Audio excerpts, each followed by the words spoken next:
While most are running the rat race, 4 individuals are chasing their dreams. With professions some might deem weird, unusual, or even taboo, to them, it's more than just a job.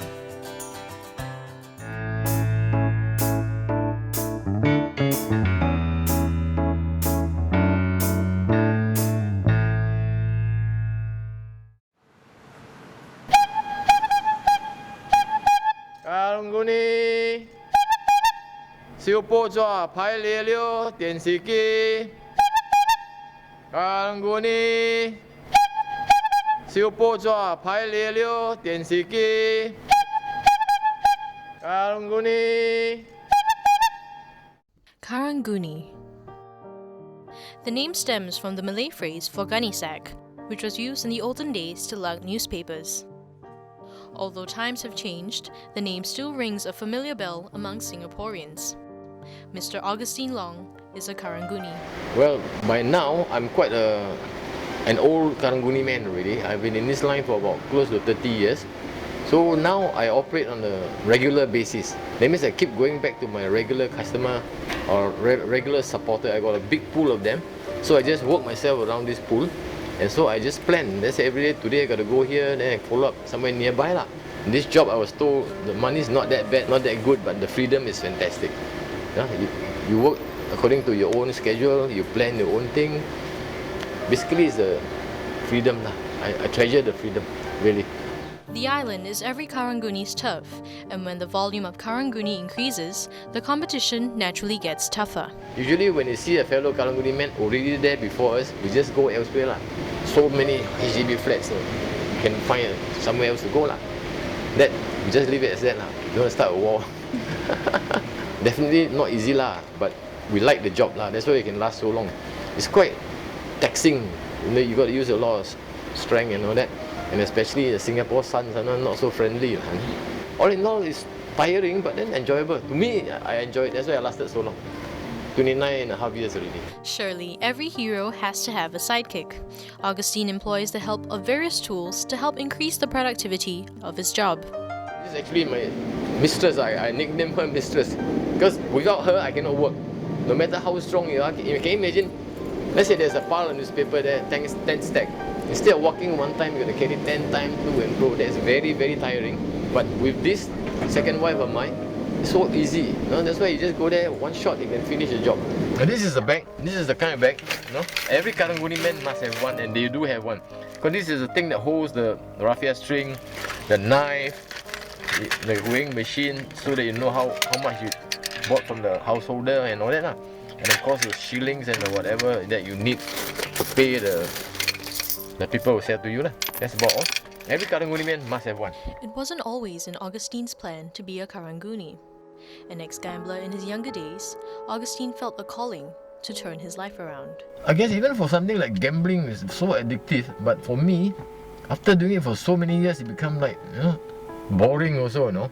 Every day you do the same thing, boring. No, you don't get to lose a lot, don't get to win a lot, make enough just to survive. So I guess somewhere deep down inside me, something is telling me you must find a decent job lah. Something like that lah. Whatever kind of job, just go get a job lah. No, get out of gambling. That's all. I guess I was also lucky because I used to sell my paper to a guy lah. He's not a real gambler, but occasionally we do meet. Then we do talk about it lah. Say you're young, you're healthy, you're hardworking. If you're hardworking, you can make a living with this kind of job. With a lot of added freedom. Freedom is the word. No? Well, I've been married for about 23 years already, and in between I produced 6 kids, 6 children, 3 boys and 3 girls. And I used to joke with my children that actually you're junk fat, because I'm a junk collector. Just jokingly, tell them about it. Actually, can I explain? I don't know why I like this job. Nothing glamorous about the job, but I just like this job. But I guess it's because I feel that it's quite a manly kind of job, not sitting behind office. I'm not saying that sitting behind the desk is not the right thing to do. But for me, I really like to move around. I don't like to get stationed in one place, sit behind a desk and watch the clock. That's what I don't like. In my kind of job, I get to go a lot of places, see the different people, different things every day. And the reward will be a good night's sleep. Very tired, they shake you out and you sleep. Good night's sleep. With the introduction of the government's recycling project, the Karang Guni industry is seeing a decline, with almost half its business taken away. What will become of the Karang Guni industry, and what will become of Augustine?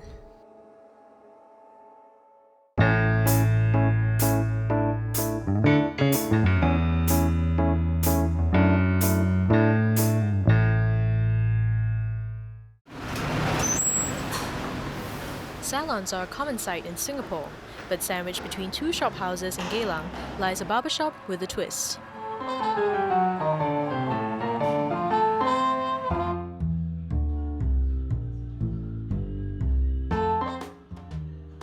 Mervyn He, the mastermind behind the Panic Room, has revived a retro art form unique to the craft of hairdressing.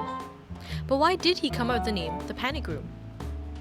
Basically, right, the panic room itself means a room where you can go to in a case of emergency, stay there for months without having to leave the place. We took that concept but put it in terms of like hair emergency. A haircut at the Panic Room easily costs $30, which isn't a cause for alarm for its customers, who return for a cut but stay for the company. Like 19-year-old So Hui Min, she came especially to the Panic Room with an unusual request. Getting a hair tattoo. Super excited. It's like when you go for a haircut, the interaction is not very strong, but over here you are treated as like a friend. So we don't just talk about the haircut you want, you can talk about anything you want. As a self-taught barber, this 25-year-old started out practicing on any canvas he could get his hands on. In this case, hair, which includes his own. When I was serving NS, I saw no point in paying like $4 to get a buzz cut. So I bought my first clipper and decided to cut my own hair. Once word got around, Mervyn started giving out free haircuts to his army mates. After that, he even attended hair academies to hone his talents as a barber. Though Mervyn tried to pursue a career in the corporate world, he soon found himself following his passion instead. I quit my job without telling my mom. It was only like my last few days of work that I decided to tell her about my plan. She was angry that why I didn't discuss with her first. As for my family and friends, even my mom, they are all very supportive. While things started out tough, Mervyn isn't alone. Alicia, his first apprentice, made the surprising transition from customer to cutter. Then when I was about, 18 or something, I found this guy called Muffy Liu Liu. He came to old school to cut hair where I was dancing. So he was doing hair tattoos lah. And at that time, I think it was like kind of in trend, and I just wanted to do something crazy to my hair, so I did a hair tattoo. And what keeps her going? The bond she shares with the barbers. It's like family. Like you don't have to pretend to be someone else to come here.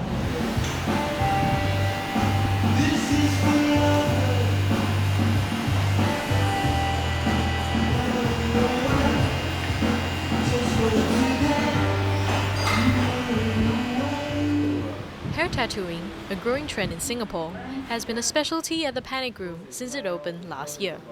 Mervyn even took the opportunity to hone his skills with a free hair tattoo day at his shop, enticing new and old customers to the establishment.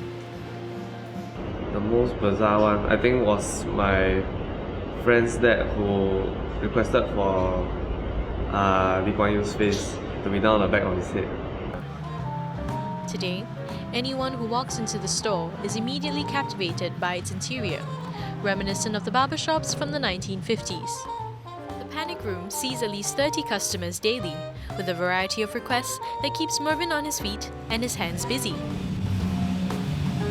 I don't see a job like I don't find myself working. Yeah, it's quite lucky of me that I'm doing something I like and it pays me. It's not solely just a haircut. So it's like the friendship we build that keeps me going.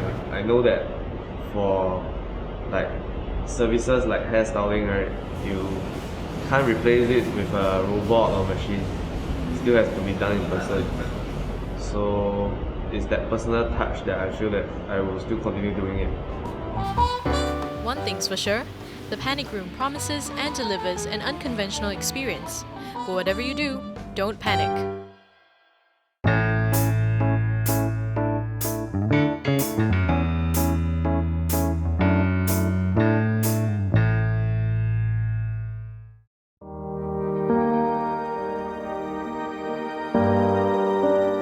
Madhu Tiwari grew up in a unique environment where a gift was passed down from generations. At the age of 15, Madhu practiced the art of fortune-telling with the help of her grandparents. With her beliefs in occult sciences and cosmic knowledge growing for the past 24 years, her passion burned on. Yes, I have learned all future telling techniques like tarot card reading, astrology, crystal healing, handwriting analysis, Vastu and Feng Shui. I learned from professional teachers from India. I have attended many workshops. I have read many books about it. I have passion and interest to become a successful tarot card reader. I want to use this method to guide the people. Madhu Tiwari practiced astrology in India to tap into the spiritual medium. As she started in Singapore, she used other platforms of fortune-telling to help her clients. Friends and family helped her business flourish as she used her gift. I want to use my profession to guide people in difficult times. Sometimes people come to me very negative and disappointed in their love, career and studies, business. I suggest them remedies, mantras, yantras, crystal, gemstone. It reduces their problem and they perform very well in adverse situation. I use all services to save the problem. In Singapore, most people believe in tarot card reading. In India, people believe in astrology. When it comes to fortune-telling, there is a myriad of ways to predict someone's future. While tarot card reading is Madhu's specialty, she's well-versed in many different types of divination. Vastu and Feng Shui is a science that belongs to the architecture of a life place. It is a perfect combination of direction and 5 elements. It is the art of placing things in a manner that gets in maximum benefits like bringing prosperity, good health, wealth and peace. Crystal healing is the method of using crystals placed on and around the body of for healing. The crystal help in releasing and clearing negative energy. Crystals are found in all shapes like this pyramid, this pebbles and this crystal ball. Crystal of specific colors can be used for 7 chakra healing. It can be used to provide relief from headache, difficulty with studies and concentration. It is also used in physical, emotional, mental and spiritual healing. Graphology is the study of handwriting and is a very old respected science. The slope, size and direction of letters in our handwriting indicate our character. Straight lines, descending lines, wavy lines distinguish different personality traits. Like he can be calm, confident, thoughtful, active, brave, ambitious, introvert or extrovert. Signature analysis also is a science. Our signature is the unique of us. A little change in signature can change our life. Actually, tarot card is a game of energies. The knowledge of cards is very important. When I drew a card, then I channelize the energies on a particular problem. The card combination comes actually give us the answer of that particular question. In reading, my subconscious mind become active and give me intuition power to give the right answer. I try my best to give the solution. We can see past, present and future in the tarot cards. Astrology is the study of patterns and relationship of planets, signs, houses and constellation.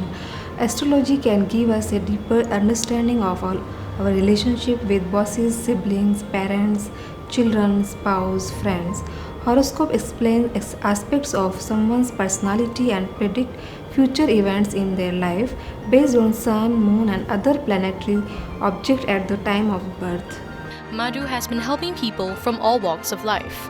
Not only are her services sought by Singaporeans, but also by people from around the world. Whether it's personal problems, family, work or love life, to Madhu, the answers are written in the stars. With only a small number of people practicing fortune-telling in our country, Madhu Tiwari is one of the most sought-after consultants in Singapore. When it comes to her potential to help others in need, the sky's the limit.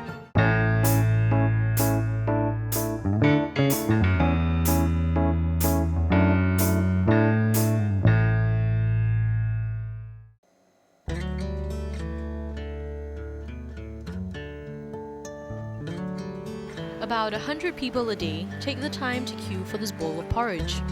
What's so special about it, one might ask? The frogs.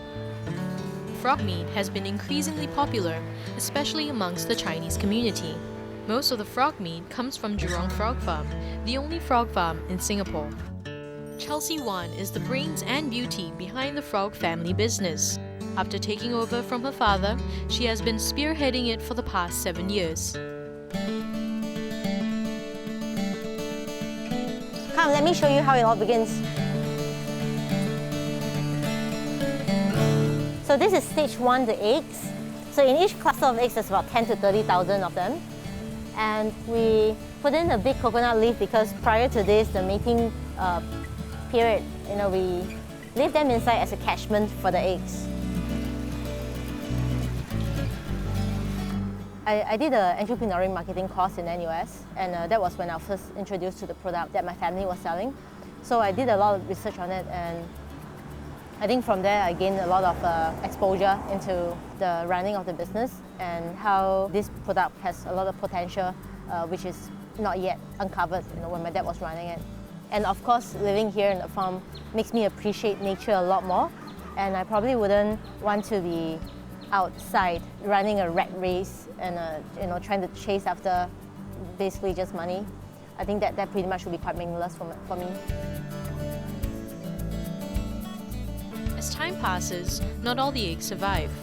The ones that die turn white, while the lucky ones hatch into tadpoles and start out a journey of many perils. So this is the second stage, the tadpoles.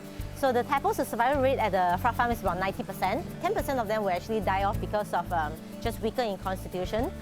So this is really the survival of the fittest. And if they don't grow fast enough, they actually will end up being cannibalized by the frogs that already evolved out of the same batch. Like tadpoles fighting for survival, Chelsea managed to overcome all difficulties in the business and emerge better and stronger.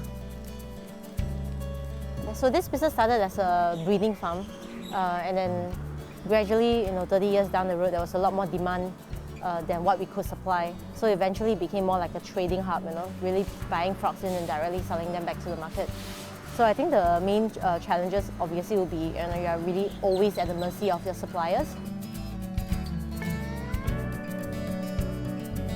After 6 to 9 weeks, the tadpoles start growing tiny legs. Similarly, Chelsea found her feet to step into alternative ways to expand the business. Our business activity is mainly to do with frogs. So if you only just sell frog meat, they kind of really limit you to your products range. Because I also live on the farm, I actually see a lot of potential in the educational tours also. And seeing how these frogs itself can be a really educational subject, to be taught in schools, and also not just to young people, but rather to of any ages. I think when people lose touch with all this knowledge, they actually really lose touch with nature also. There's always also somewhat in the desire to reconnect, back to nature through frogs. Finally, the little frogs mature into fully grown American bullfrogs. This is the most crucial and final stage for them to continue on the cycle to sustain their own kind. Chelsea has plans for future developments on Jurong Frog Farm to continually improve the family business. I think since young I have always been living on the farmland. I personally would think that it would be quite a challenge, to put me back in a square apartment. Given the space that we have here, I'm able to, raise my dogs, without being leashed up, without being confined, to a small area. And, we have very strong ties in this crunchy countryside area. So, my neighbors will give me ducks for my pets, and I have area to raise them up the way I want them to be.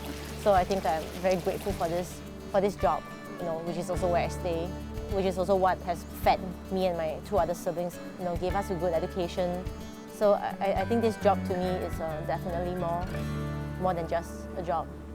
This is really my life.